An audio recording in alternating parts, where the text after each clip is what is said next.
पुढील कार्यक्रम प्रसारित करणारे आहे जॉयस्मेर मिनिस्ट्रीचे मित्र आणि भागीदार.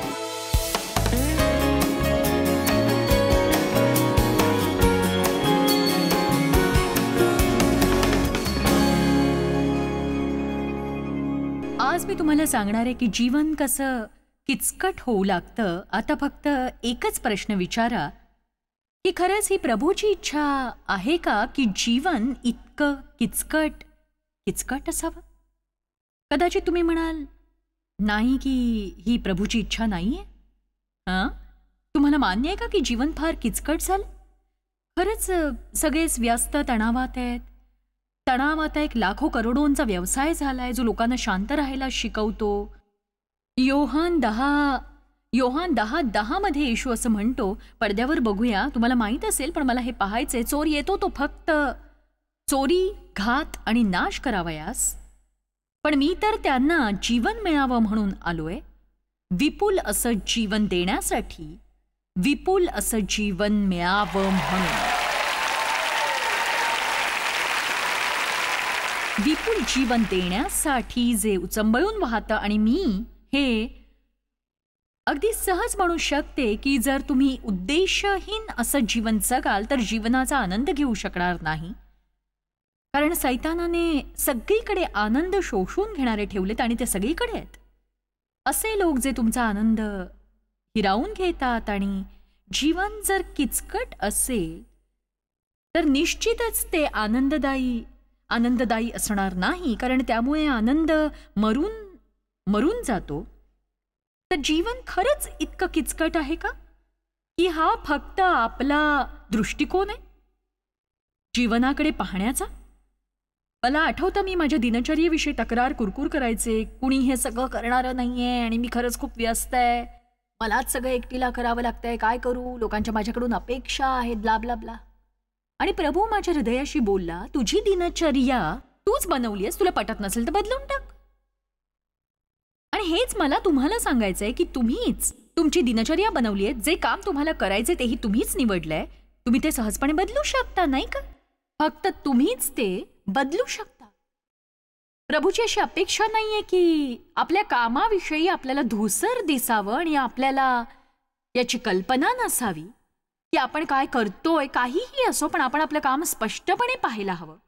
सगळ्यांबाबतीतच असं होतं असं नाही. आणि म्हणून मी हा विषय निवडलाय. याचात विविध अशा गोष्टी आहेत. बघा, सगळ्या मिळून 6 ते 8 विविध गोष्टी होतात ज्या आपण प्रार्थनापूर्वक शिकूया.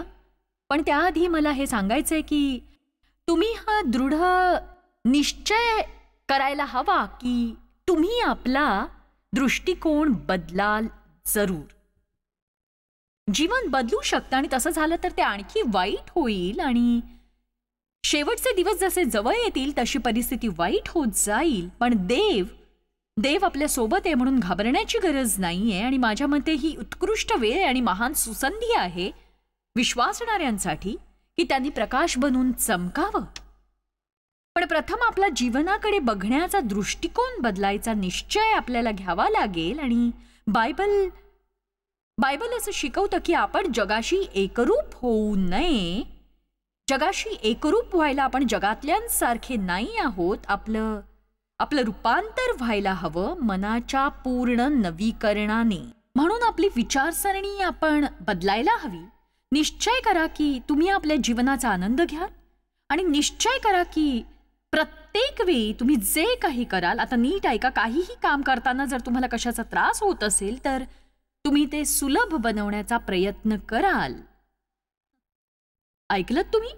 कोणतंही काम करताना तुम्हाला त्याचा त्रास होत असेल तर स्वतःला विचारा की आता मी हे सोपं कसं काय करू शकेन. कारण ज्या क्षणी तुम्ही ते सुलभ बनवता तुम्ही त्या एकूण कामाचा पूर्णपणे आनंद लुटू शकता. माझे पती या कामात पटाईत आहे. देव आपल्या मनाचा निग्रह करून कधीच कुठल्या बाबतीत त्रास करून घेत नाही. मागच्या आठवड्यात तो गोल्फ खेळायला गेला, घरी येताना त्याची कार बिघडली आणि तो घरापासून खूप लांब होता. आणि मी विचारलं की मग तुम्ही काय केलं? तो म्हणाला मी बोलावून घेतलं. आपल्याकडे ही सुविधा आहे, कॉल करता क्षणी तुम्हाला मदत मिळते. आणि तो म्हणाला मी मदत मागितली आणि ते तिथे पोहोचेपर्यंत 1 तास निघून गेला. आणि बघा, मी त्याच्या जागी असते तर मी म्हटलं असं, कोणीतरी येऊन मला घेऊन जा, मी इथे तासभर थांबू शकत नाही, कार घेऊन या आणि मला घेऊन जा. आणि विचारलं की मग तू काय केलंस? तो म्हणाला, मी विचार केला आता मला इथे थांबायचंच आहे तर याचा आस्वाद घ्यावा. म्हणून मी गोल्फचं साहित्य पुन्हा बाहेर काढलं, गवतावर गेलो, तासभर गोल्फ खेळलो आणि मी खेळाचा आस्वाद घेतला. तासभर मी गोल्फ खेळलो. तेवढीच माझी जरा 1 तास जास्त प्रॅक्टिस झाली. आपण बदलायला हवं. बघा, त्याची कार बंद होती, तो होता तिथेच होता.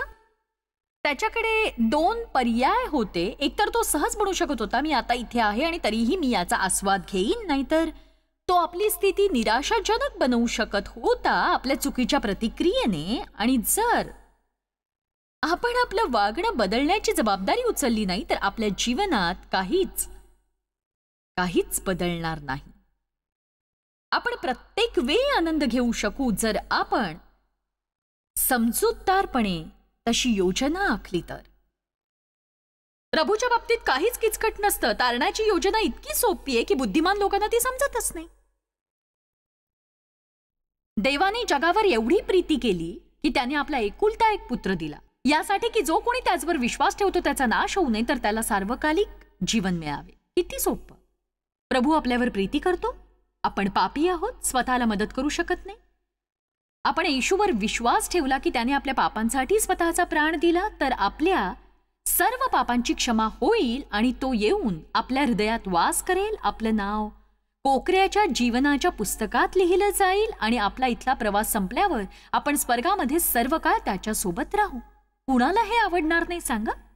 पण लोक याला किचकट बनवतात. धर्म किचकट आहेत, प्रभू येशू किचकट नाही. आमेन. प्रार्थना सुलभ आहे. याकोब अध्याय 4 वचन 2 म्हणतं, तुम्ही मागत नाही म्हणून तुम्हास मिळत नाही. विश्वास सुलभ आहे, भरवसा सुलभ आहे. मी नाही पण प्रभू करू शकतो. लहान मुलासारखं या. भूतकाळ विसरल्याने जीवन सुलभ होतं. भूतकाळातील घाण वर्तमान काळात आणू नका, यामुळे तुमच्या वर्तमानावर भार पडेल. तुम्हाला दुखवणाऱ्यांची क्षमा करा, नाहीतर आयुष्यभर त्यांचा काट करून तुम्ही त्रस्त व्हाल. पण तुम्ही त्यांची क्षमा केलीत तर ते तुमच्यासाठी सोपं होईल. तुमच्या हातून चूक झाल्यास तुम्ही 2 आठवडे दोषभावनेत राहाल. तुम्ही स्वतःचा तिटकारा करून स्वतःला माराल आणि दिवसेंदिवस स्वतःवरचा राग वाढत जाईल आणि दोषभावनाही वाढत जाईल. किंवा एक सोपी गोष्ट करा, पश्चाताप करून देवापासून क्षमा मिळवा तुम्ही आणि आपल्या कामात उन्नती करा. लक्षात येते ना तुमच्या? इथे बसून आपल्या कालच्या चुकांबद्दल स्वतःला दोष द्या किंवा या क्षणी असं म्हणा की मी प्रभूची क्षमा स्वीकारून स्वतःला त्या चुकीबद्दल शिक्षा देणार नाही जिच्या बाबतीत मी आता काही करू शकत नाही, प्रभूपासून क्षमा मिळवून पुढे जाण्याशिवाय. येशूने म्हटले, अहो कष्टी आणि भाराक्रांत जन हो, तुम्ही सर्व मजकडे या म्हणजे मी तुम्हास विसावा देईन. मदत हवी आहे? येशूने म्हटले, माझ्याकडे या. निश्चय करा की तुम्ही जीवनाकडे पाहण्याचा तुमचा दृष्टिकोन बदलाल. वैवाहिक जीवनाकडे पाहण्याचा माझा दृष्टिकोन मी बदलला, ज्यामुळे माझं जीवन आता सुखकर आहे. मी तुम्हाला एक उदाहरण देते. मला वाटायचं की डेव्हनी अमुक तमुक घालावं. तुम्ही माईकला पाहिलं ना, त्याने पांढरं शर्ट टी शर्ट घातलेलं आहे आणि मला ते खूप आवडतं. असे कपडे घालून मुलं खूप छान दिसतात, म्हणून मला वाटायचं की डेव्हनेही तेच घालावं. आणि तो म्हणाला की हो मी घालू शकतो मी. आणि मी ती जबाबदारी स्वीकारली आणि मुलांना त्याच्या वाढदिवसाच्या दिवशी असेच कपडे घ्यायला लावले. माईकनेही त्याच्यासाठी टी शर्ट खरेदी केलं. त्याच्याकडे 2 टी शर्ट झाले, काळं टी शर्ट, एक राखाडी टी शर्ट. आणि मी त्याच्यासाठी असं शर्ट निवडलं जे त्याच्याशी मेळ खाईल. आणि मी म्हटलं की हेच कपडे सोबत आणा, शुक्रवारी सकाळी घाला जेव्हा तुम्ही संदेश द्याल, म्हणजे तुम्ही छान दिसाल आणि मला खूप आनंद होईल. आणि शुक्रवारी सकाळी आम्ही तिथे पोहोचलो. तो तयार होऊन बाहेर आला, तेच कपडे घालून जे नेहमी घालायचं. मी म्हटलं, तुझं टी शर्ट कुठे आहे? तो म्हणाला, मी तसे कपडे घालणार नाही. तरीही आम्ही सभेसाठी गेलो आणि बघा, तुम्हाला माझं म्हणणं कळलं का? जरी मी तिथे पुष्कळदा गेले होते तरी त्या दिवशी तिथे जाऊन मला मुळीच आनंद झाला नाही. आणि तरीही सभेसाठी आम्ही तिथे गेलो आणि मी त्याला असं विचारलं की आवडलं नाही का तुला? तुला आवडलं नाही तर ते विकत का घेतलंस? आपण ते घेतलं नसतं. तो म्हणाला शर्टचं असं बाहेर लटकणं मला आवडत नाही. मी म्हटलं तीच तर फॅशन आहे. तो म्हणाला मी माझं शर्ट आत खोचेन. मी म्हटलं तू असं खोचलंस तर ते इतकं विचित्र दिसेल, तुला ते बाहेर ठेवावं लागेल आणि तेव्हाच तू कूल दिसशील. आणि तो म्हणाला की मला आवडत नाही, मी ते घालणार नाही. आणि मी खूप खूप खूप खूप वर्ष डेव्हला बदलण्याचा प्रयत्न केला आणि आता मी आशा सोडून दिलीये. शेवटी मी त्याला असं म्हटलं की ठीक आहे, आणि मी गप्प बसले. सोपी गोष्ट ही आहे की त्याला जे हवंय ते त्याला घालू दे. आणि हीच गोष्ट मी समजून घेतली की आता बघा, तुम्ही तुमच्या वैवाहिक नात्याला सुलभ बनवू शकता इतरांना आपल्या मुठीत ठेवण्याचा प्रयत्न न करता.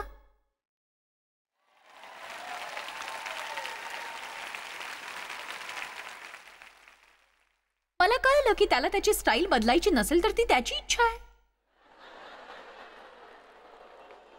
किती जणांना वाटतं डेव्हला टी शर्ट खूप छान दिसेल?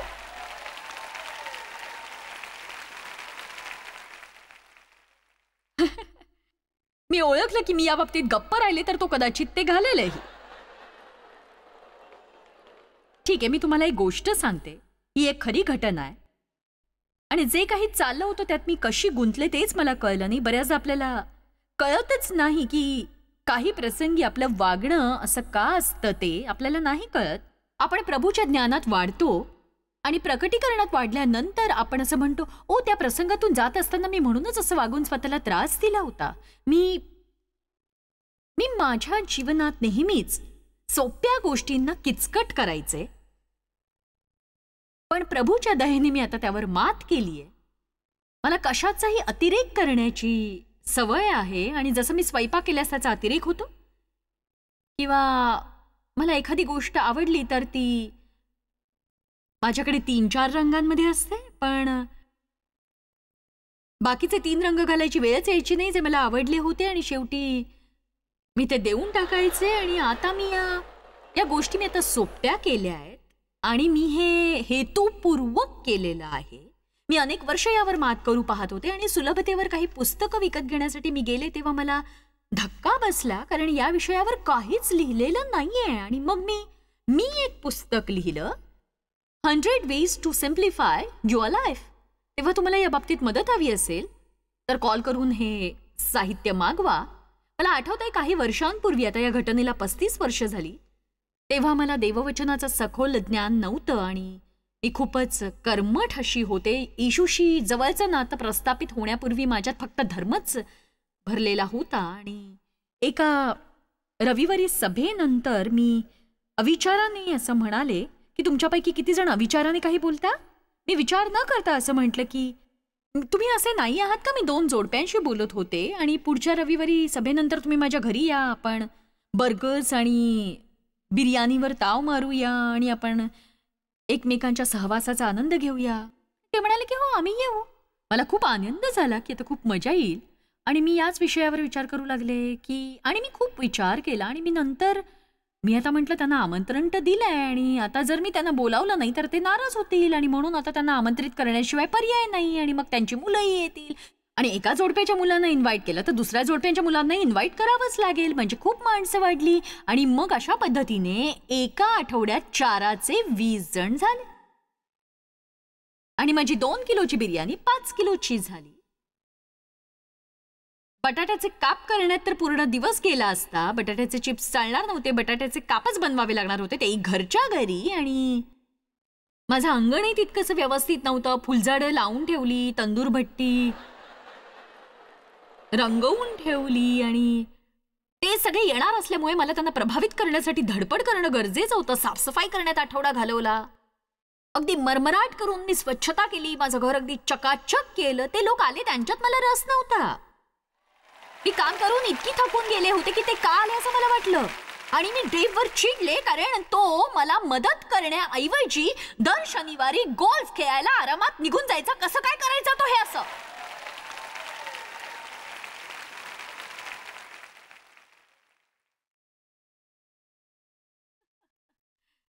तुम्ही हसताय कारण तुम्हाला ते समजलंय. आता मी तुम्हाला माझ्या चुका सांगते.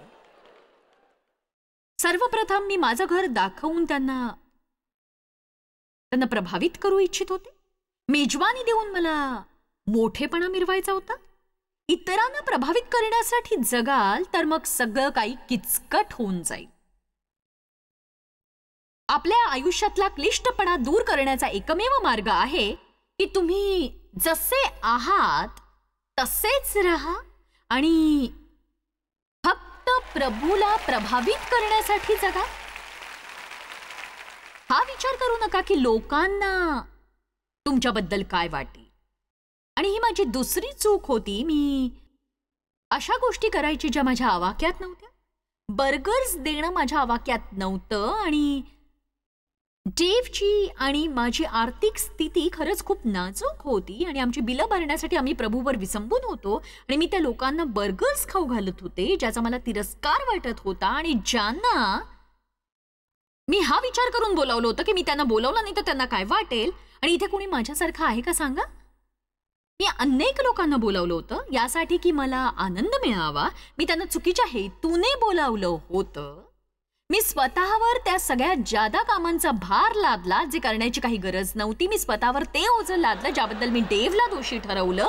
परिणामी माझा पूर्ण आठवडा तणावात गेला. मी माझा तो प्रस्ताव बदलू शकले असते. मी म्हणायला हवं होतं की या रविवारी तुम्ही चौघं घरी का येत नाही आणि बर्गर्स आणि चिकन टिक्का बनवूया आणि चहा बरोबर त्याचा आस्वाद घेऊया आणि तुमचा सहवासही मिळेल. हा प्रस्ताव चांगला होता. म्हणूनच माझी विनंती आहे की तुम्ही आपल्या जीवनाचा विचार करा आणि खरं तर तुम्ही थोडासा वेळ काढा. सोमवार येण्यापूर्वी तुम्ही बसून स्वतःशीच संवाद साधा. शांतीने बसून आपल्या जीवनाबद्दल आणि दृष्टिकोनाबद्दल विचार करा आणि जाणा की कुठल्या गोष्टीने तुम्हाला तणाव जाणवतो आणि स्वतःला विचारा की मी असं काय करतेय ज्यामुळे माझं जीवन निष्फळ ठरतंय आणि जे मला नेहमीच त्रस्त करत असतं, जे मी यापुढे करायला नको. किती गोष्टी मी चुकीच्या कारणास्तव करतेय. मी त्या का करतेय कारण इतरांना वाटतं की मी ते करावं आणि मला ठाऊक नाही की ही देवाची इच्छा आहे की नाही. मी फक्त लोकांनाच खुश करतेय. अशा किती गोष्टी मी आजपर्यंत करतेय. आपली कैची चालवून अशा सगळ्या वाईट गोष्टी आपल्या जीवनातून छाटून टाका आणि तुमच्या दिनचर्येत सुखकारक बदल दिसेल. काही गोष्टींना नाही म्हणायला शिका. वीर बना. इतरांना तुमच्याविषयी काय वाटतं याची काळजी करत आपलं जीवन जगू नका. प्रभू समोर जगून त्याला खुश करा. कारण मी तुम्हाला सांगते त्याला आनंद होत नाही जेव्हा तुम्ही त्रस्त होऊन इकडे तिकडे पळत राहता आणि सतत त्रस्त असल्यामुळे कुणावरही अगदी सहजपणे चिडता आणि आपला राग काढता आणि तुम्हाला कसं कळत नाही तुम्ही हे का करताय आणि हे कुणालाही तुमच्याकडून अपेक्षित नसतं आणि तुम्ही करत राहता. प्रभू तुलाच काहीतरी करावं लागेल. मी अशा प्रकारे जगू शकणार नाही. जर तुम्ही प्रभूला हाक मारत असाल तर मला खात्री आहे आज तो माझ्याद्वारे तुमच्याशी बोलू पाहतोय. हो आमेन. नुकतीच मी पूर्वीपेक्षा जास्त व्यस्त होते कारण मला बऱ्याच ठिकाणी सभा घ्यायच्या होत्या आणि मागच्या 6 आठवड्यांमध्ये मी अशा 3 सभा घेतल्या आणि माझ्यावर अनेक जबाबदाऱ्या आहेत. तर मी माझी कामं घाईघाईत करत होते आणि घाईत असताना तुमच्या हातून बऱ्याच मूर्खपणाच्या गोष्टी घडू शकतात, अविचाराच्या गोष्टी. तर काही आठवड्यांपूर्वी एके दिवशी मी बाहेर जाण्यासाठी तयार होत होते आणि घाईत असताना काय होतं ते तुम्हाला माहिती आहे. तुम्ही काही ना काही विसरून जाता, गॉगल विसरता, पुन्हा तो घ्यायला जाता. मी केलेली शेवटची गोष्ट म्हणजे कुत्र्याला बाहेर नेणं. त्याने त्याचं काम केलं आणि त्याला काहीतरी द्यायचं होतं म्हणून त्याचं खाडं त्याला देण्याऐवजी मी स्वतःच खाऊन टाकलं ते.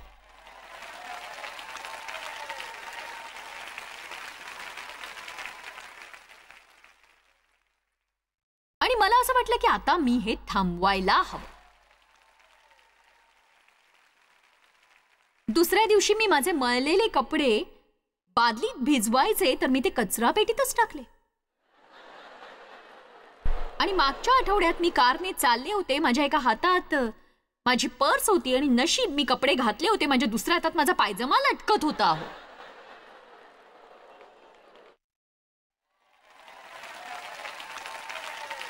तुम्हाला हा संदेश ऐकायचा नसेल तर तुम्ही स्वतःलाच ऐकवीन कारण मला याची गरज आहे.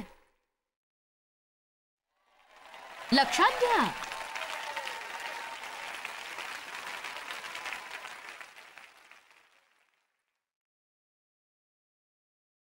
सुलभ गोष्टी सुंदर असतात, फारच सुंदर.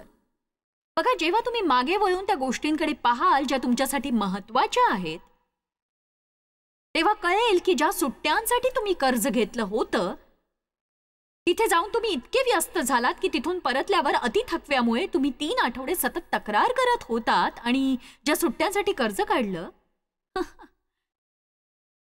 त्या तुम्हाला महत्वाच्या वाटत नाहीत, पण ज्या गोष्टी तुम्हाला आवडतात त्या आहेत. ज्या गोष्टी तुम्हाला आठवतात त्या आहेत सुलभ गोष्टी. तुमच्या नातवंडांनी तुम्हाला सांगितलेली एखादी गोष्ट जी ऐकून तुम्ही पोट धरून हसला असाल, किंवा एखादी अशी गोष्ट, एखादी अद्भुत गोष्ट जी तुमच्या मुलांनी केली असेल, ज्यामुळे तुम्ही आनंदित झालात, खूप आनंद झाला तुम्हाला. सुलभ गोष्टी सदैव आपल्या सगळ्यांसाठी खूपच महत्वाच्या असतात. आणि स्वतःचं मनोरंजन करण्याच्या भानगडीत आपण नेहमीच त्या किचकट गोष्टींमध्ये अडकतो आणि आपण तेही करू शकत नाही जे करायला हवं. मला तर जीवन मजेशीर वाटतं. मी जगातल्या सगळ्या मनोरंजनापेक्षा मजेशीर आहे. आणि का? कारण मी तुम्हाला सांगते रोजच्या वास्तव जीवनाविषयी. आमेन. बघा, हे विलक्षण आहे की आपण इथे चर्चमध्ये येऊन हसू शकतो. आणि खरंच सांगते, ज्या चर्चमध्ये मी पूर्वी जात होते तिथे हास्याचे फवारे कधीच उडत नव्हते. तिथे कोणीही हसायचं नाही. आणि जेव्हा मी संदेश देऊन शिकवू लागले, बघा, खरं तर मी एक विनोदी व्यक्ती नाहीये. आणि मी स्तब्ध झाले जेव्हा लोक हसू लागले.